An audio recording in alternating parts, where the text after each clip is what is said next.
There is a tension, isn't there? If I look at all those people, or certainly Hermes, LVMH, Kering, all those ones, they have done spectacularly well by exporting to places like China. They've done very well out of globalization. And all the prescriptions you were just talking about in terms of Europe having higher trade walls, being tougher with China, you know what will happen in a couple of months' time? The Europeans will say, we want to put tariffs on electric vehicles. And what will happen is Mr. Xi, despite what he may have told you last week, he will come back and he will put tariffs on cognac. And that will help those very successful French business people. Look, I think this is exactly the mistake we made 20 years ago on solar panels, and we killed our industry. I'm very simple. I don't lecture and blackmail anybody. I just look at the picture. When you have tariffs of 10 for Chinese electric vehicles entering into our markets, and when you are taxed between 15 and 24 when you go to the Chinese market, you have an issue. And on all the different sectors, what we want is just reciprocity.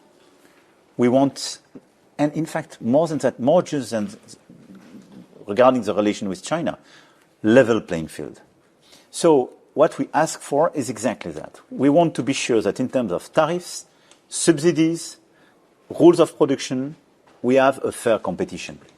And I mentioned it very openly to President Xi. So it is not a geopolitical agenda. We don't want to blackmail and push back some of their production. We want to be sure it is fair.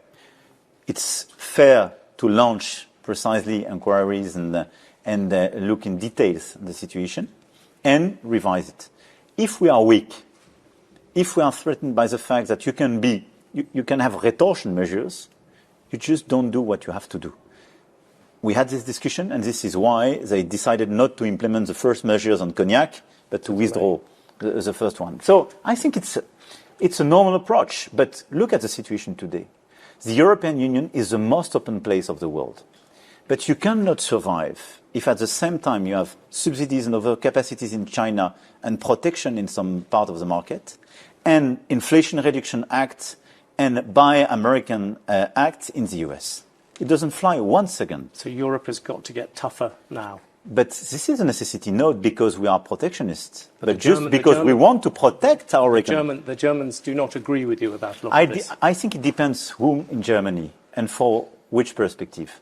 It's totally true that some German companies, when they are incorporated in China, for instance, benefiting from subsidies, not just German, European, American, their interest is probably to preserve that and to sell themselves their overcapacities in China to the rest of the world, and especially the European market.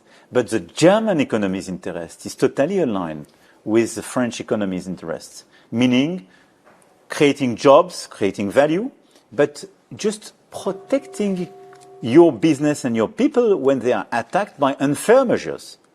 And it's normal. It's part of the business. So for me, it's just a no-brainer.